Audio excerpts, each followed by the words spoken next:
Happy Sol Hanukwan Yulmus. It's that time of year again when simply uttering the phrase Happy Holidays instead of Merry Christmas brings the evangelical right and some religious left into a rabid frenzy, and the fear that there's a war on Christmas. Okay, how in the Yuletide does this have anything to do with liberty? I mean, the United States is a Christian nation, right? And is Christmas really under attack? Really?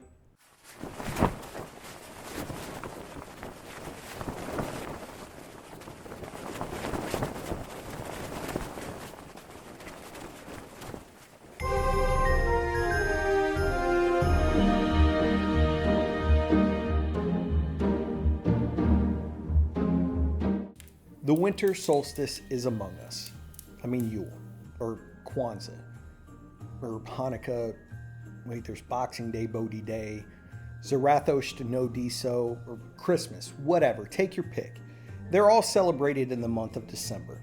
Most are centered around religious or spiritual beliefs in a time of caring, giving, enlightenment, and honoring those beliefs. They bring families together for uncomfortable political conversations, drunk uncles, screaming kids, and a nightmare scenario for your extreme environmentalist second cousin. But best of all, food, family. Best of all, family and friends with food. So wait, with all these different celebrations, why is it bad to say Happy Holidays? I mean, I have no idea what strangers celebrate, so wouldn't it be common courtesy, maybe even Christ-like, to respect another's way of life? Stop. That's a rhetorical question because yes, it absolutely would be common courtesy. And no, Christmas is not under attack. In changing out the phrase Merry Christmas with Happy Holidays is still extending best wishes towards someone during this robust holiday season. And no one should be offended by either phrase. Even if someone tells someone who is Jewish Merry Christmas, it's still an attempt at a polite endearment toward the holiday season. Same with Merry Sol Invictus toward a Christian or any other fill-in-the-blank phrase toward any fill-in-the-blank belief. It's almost like Happy Holidays eliminates any confusion without it being an attack directed at any religious celebration. Yes, most people in this country are Christian. So does that mean that all those other minority religious beliefs aren't allowed to be honored by their believers, which also happens to be protected by the First Amendment? So what, majority rules now? Well, Christianity is actually on a pretty sharp decline in the United States. Over the past decade, there has been a 12% decrease in American adults who describe their beliefs as Christian. It's the lowest it's ever been at about 65%. While those with no religious affiliation, like atheists and agnostics, have the biggest rise and have jumped by 17% over that same decade. This trend of declining Christianity will most likely continue.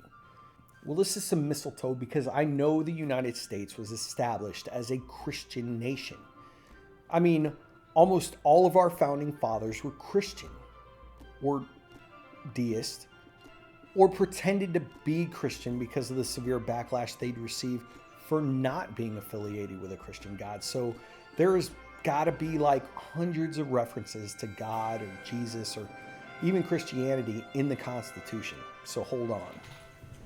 That's when you need to put yourself to the test and show us a passage of time. We're gonna need a montage. Ooh, it takes a montage. 2 hours later. So, funny thing, there are zero references to any Christian God. Actually, no gods are mentioned anywhere in the Constitution. So, it seems that it's a pretty ironclad secular document. But hold the fruitcake. In the Declaration of Independence, it does refer to God. So, boom, Christian nation. Sorry, not exactly. The Declaration doesn't really govern anything, nor does it even promote Christianity. In fact, Thomas Jefferson, the author, was clearly a deist, which is probably why he used ambiguous references to a deity like nature's God, creator or divine providence instead of direct Christian names like Christ or Yahweh or Jesus. And we know this about Jefferson due to his re-editing of the Bible, where he removed all miraculous events and genealogy from Christ and concentrated on the moral teachings instead. I know what you're thinking, this is straight up bull jolly. With the amount of Puritans and colonial Christians before and around the creation of this nation, there has to be something official somewhere that references Christianity and our government. And you would be correct, there is. One of the earliest official documents originating from our government that refers to Christianity was the 1797 Treaty of Tripoli.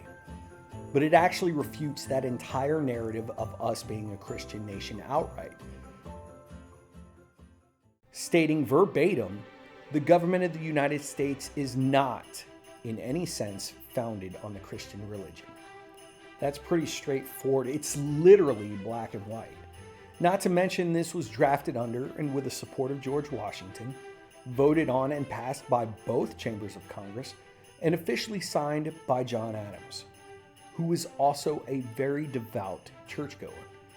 So almost all of the who's who of founding fathers were in support of saying, we are not a Christian nation. Sure, some of the early legislators and politicians were religious, and many even wrote their belief in a correlation between Christianity and our government. But that's their right, and they can express those beliefs and those interpretations. But on an official status, nowhere does federal government endorse Christianity. Crazy, right? Especially since our Pledge of Allegiance and money refer to God. Well, funny thing about that is before the Red Scare in the 1950s, the pledge and paper currency were completely void of any reference to God.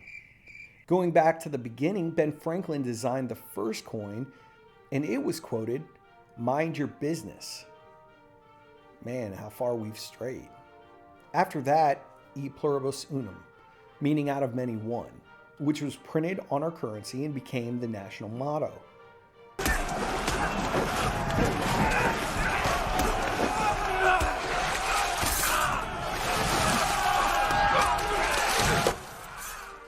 It was the horrors and struggles of the Civil War that prompted religious embracement. And "In God We Trust" was first minted on coins during this time.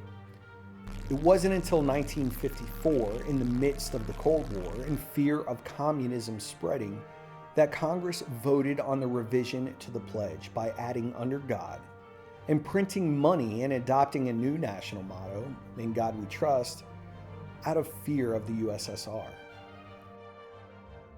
So technically, we are less than a full generation away from these changes. And as far as the 10 Commandments go, well, there's already contention in that. Really, only 3 of the 10 actually represent any laws, and the first 3 commandments are completely religious edicts, which has prompted other religions like the Satanic Temple, which are completely atheist and have nothing to do with satanic worship, to have their own religious representation on state land, under protection of the First Amendment, all while exposing the hypocrisy of religious intolerance. And it's completely ludicrous to think that morality and laws didn't exist before the commandments. We have outright evidence like the Babylonian law and the Code of Ur-Nummu that predates the 10 Commandments by hundreds and thousands of years. And these are only 2 examples. So the founding fathers of the United States, after breaking free from a theocracy in which the king asserted divine inference to his rule, understood the importance of creating a purely secular government and instituting protections of a citizen's rights to observe whatever religion they want, and creating a wall of separation between church and state, a quote by Thomas Jefferson. The Supreme Court even added teeth to this phrase decades later during Lemon versus Kurtzman of 1971. Known as the Lemon Test, it determines if a law is acceptable under the First Amendment religion clauses.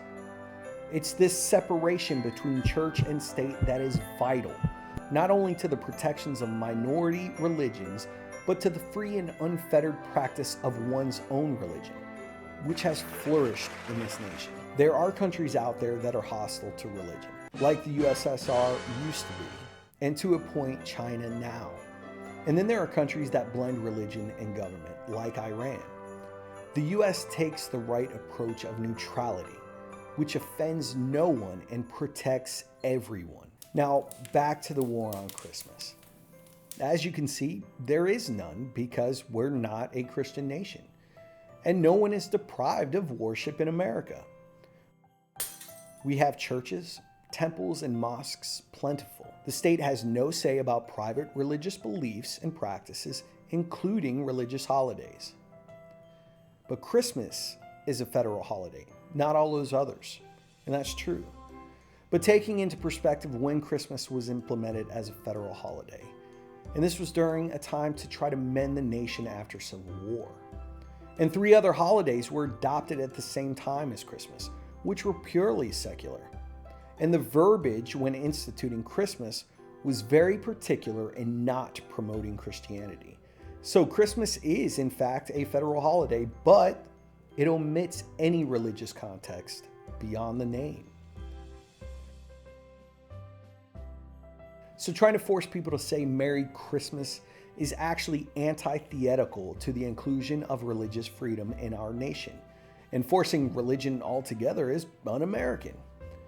But because you also have that same right to observe your religious holiday, say whatever you want in the framework of celebration.